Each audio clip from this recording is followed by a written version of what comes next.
Hello YouTube, this is Neon. Today's talk is going to be titled Whites as Allies and Flaws in the Civil Rights Movement. By Civil Rights Movement, I'm referring to immigrants' rights movement, African Americans' rights, Native American rights, Latino rights. And the idea, to me, my opinion, of economic equality for all people in this country. Okay? Everything that I'm saying is my opinion. It is conjecture. And like everybody in this country, we all have a right to express our opinion, though those opinions may not be sound, one may not agree, and it is just an opinion. Whites as allies.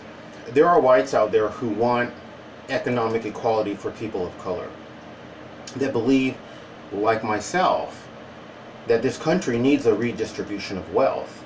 There is no reason that African Americans should be living in the ghetto, and the statistics of poverty in the African American, Latino, and Native American communities are horrifying. By redistribution of wealth, I am not talking about a Bolshevik-style violent takeover. I'm not talking about that.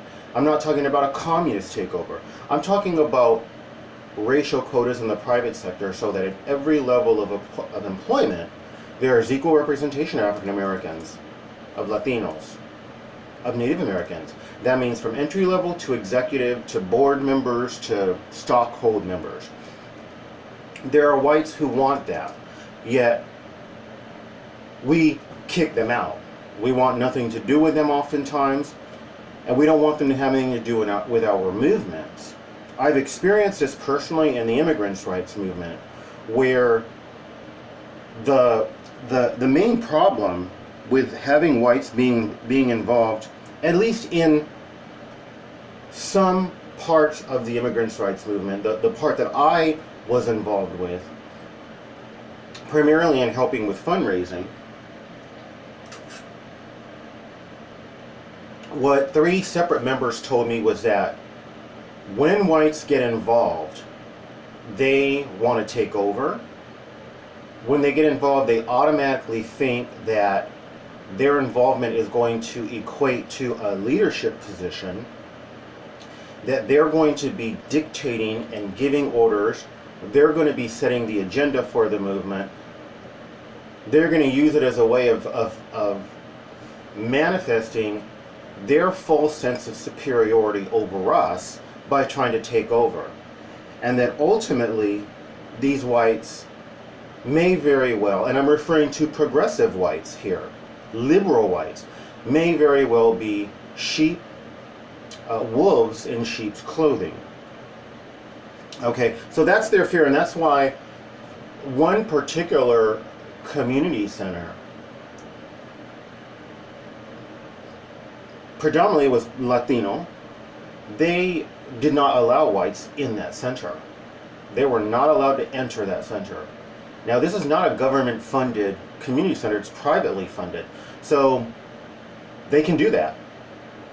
Now, on the outskirts, there were some whites involved, and believe it or not, there's some whites that agree with that, so they didn't come into the center, but they helped out in other ways. I do not agree with that. I do not agree with their view that whites should not be allowed to enter. You do not correct injustice with injustice, okay? Now, my experience with white progressives or white liberals, and I've dated white men. I've dated or had some kind of, friends with benefits, whatever, with white men. And what my experience has been with them is that, and with white progressives that I've gotten to know and became friends with, is that these people of color are correct. White progressives do think that as white people they are inherently superior to people of color. Not 100% of them, but the vast majority that I've met do. And they've given me different kinds of signs. Okay. One thing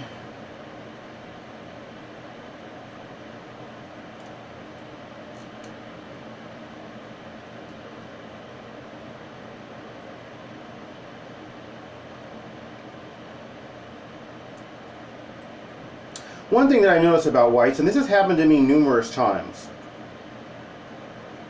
I'll get to know them, whether it's a working relationship, a volunteer relationship, some kind of a friendship, whatever, however the relationship develops, we get to know each other. And I found numerous whites who will say things like, yeah, Black Lives Matters, they have a point, or something along those lines, right? Yeah, there's racial injustice against African Americans, but, and then what they do is they proceed to attack what they perceive to be African American culture. These people will not say African American. They will if they're in a room full of African Americans, but if they're not in a room full of African Americans, they're going to say black. They don't believe they should have to say African Americans, and I'm speaking of progressive whites here. So what they'll do is they'll tell me, Black Lives Matter has a point, but why do African Americans have to sag? Why do they have to sag? Why do African Americans have to use the N-word, but they don't want us using the N-word? I remember I told one person that if an African American calls me the N-word, it's kind of a compliment, I'm cool with it, even though I don't use the word. But if it's called to me, it's a compliment if it's an African American person. I said, but if you ever call it to me, we're going to have problems. And he said, no, it's not about me being able to use that word. I just don't see why they have to use it with each other, but then they don't want nobody else using it. And I'm like, well, what is your point? They would go on to say things like, you know, why don't they want to dress and act normal and talk normal and basically be like what perhaps what they perceive to be how white people behave. You know, African Americans aren't the only ones who use the N-word. Many African Americans don't use the N-word at all. African Americans are not the only ones who sag. I've seen many whites who sag, I've seen many Latinos who sag, and I've seen quite a few Latinos who use the N-word in a friendly way amongst themselves. And I'm sure there's whites who do the same thing. But these progressive whites use their fake concern about Black Lives Matters as a way of attacking what they perceive to be African American culture, which is not. It is a part of it. It is a subculture within the larger culture of African Americans. But it's not African American culture. But to them, that stereotype is the essence of African American culture, and now they want to attack it with in the face of an African American. They want to have an African American have to justify what they wrongfully define as African American culture. To me, these people, these progressive whites, they are in fact wolves in sheep's clothing. They are our enemy, and they're not going to go to a Black Lives Matter protest anyway. These are not the whites I'm talking about, okay? I think that when we throw out, first of all, it has been said that the civil rights movement was making leaps and bounds and strides. And as they began to have success, I have been told that by and large, for example, the African American civil rights movement, that they by and large kicked whites out.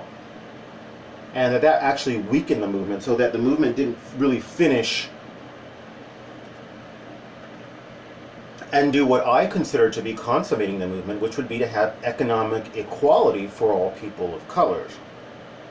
When we do this, when we say we don't want whites in our community centers, when we say we don't want them in our movement, when we say, for example, Black Lives Matter has been seen telling whites, and this is on YouTube, telling whites, yeah, y'all can participate in the march, but you need to go to the back of the line. I think it's outrageous, because you're trying to correct injustice by injustice. And there's whites that are willing to do that and still participate and really take a very, I guess, submissive role in these movements. I've only seen one Black Lives Matter protest, and all the whites were pretty much at the end of this protest, and kind of stood closer as this young woman, African-American woman, was confronting a police officer. These whites kind of came closer, perhaps to make sure that he wasn't going to try to get aggressive with an African-American. But I don't agree with that. I think that we as people of color need to know that not all whites who are involved in the civil rights movement or who want economic equality for people of color think that they're superior, are going to enter and automatically think that they're going to be the leader of the movement, or they're going to dictate to us people of color as inferiors what we're going to do, that they're going to set the agenda for the movement, and that they're going to use it as a way of making themselves look great and feeding their ego, as Europeans did as they barbarically invaded Asia and Africa and the Americas and Australia. They saw people of color, they thought, oh, we're superior to them, we will destroy their culture and steal their land and enrich ourselves off of their resources. We should not assume that all whites are going to do that.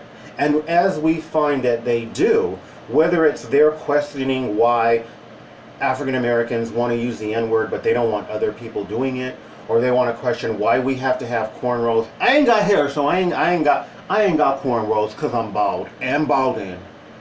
Why we got to sag, things that not all African Americans do, yet that's their stereotype. As we see this, we can recognize that these are wolves in sheep's clothing, and we just kick them out of the movement. You know, a true civil rights person isn't going to make these kinds of statements, okay? So we need to trust our judgment in this. And I do believe that whites should be allowed in all of these movements at all levels. And I'm sure there are some civil rights movements, organizations that do allow whites at all levels to earn the ability to move up the ranks, you know, as if it's sound to do so, but not to tell them you only can do a supporting role. If they've put in years and decades, maybe they deserve to be in leadership, as long as they're not dictating, as long as they don't give off the sense of the false sense of superiority against people of color. Now, I've seen white parents, whether they are adopted parents of African American children, whether it's a white male with a African American wife and therefore he has biracial children, African American and white, or if it's a white woman with an African American husband and she has African American children, white and black. I've seen them online make comments that are really sound, that I'm like, wow, this sounds like a black person speaking. And ultimately, as I read the comments, I will see African Americans say, why the hell is this person trying to speak for our community? They don't represent our community. They need to keep their mouths shut. And I think to myself, if you didn't know this person was white, you'd have probably thought this person was black, because I would have thought this person was African American. Why are we rejecting people that are really, most likely really true allies because they love their children and they don't want their children harassed by the police any more than African Americans do? Not sound. We need to allow whites in our movements, and we need to trust our judgment to kick them out when we find out that they are wolves in sheep's clothing. We need to remember that there's people like John Brown, who was executed for trying to free enslaved African Americans. There's Jonathan Daniel, who was shot with a shotgun that was intended for an African American woman, right? He took that bullet and died. In Mississippi Burning, an African American civil rights leader lost his life. The other three were white. Well, two were white, one was Jewish. White women and white men have given their lives for African Americans. There is no greater gift that a person can give than their life. So we cannot, and we should not, and really we cannot move forward if we're going to make civil rights movement about people of color versus white people. It really needs to be about justice versus injustice. We need to include whites, we need to welcome whites, we need to judge and trust our judgment if they really deserve to be involved in the movement. If they don't, we kick them out. If they do, we embrace them and we're grateful to them. We don't bow down to them. We don't treat them as superiors. You know, the true white freedom fighters would never want us to treat them as though they're somehow better because of their whiteness. That's about it. Please like, subscribe, share, comment commercials, recommend my videos. Do one or more of those things. Thank you.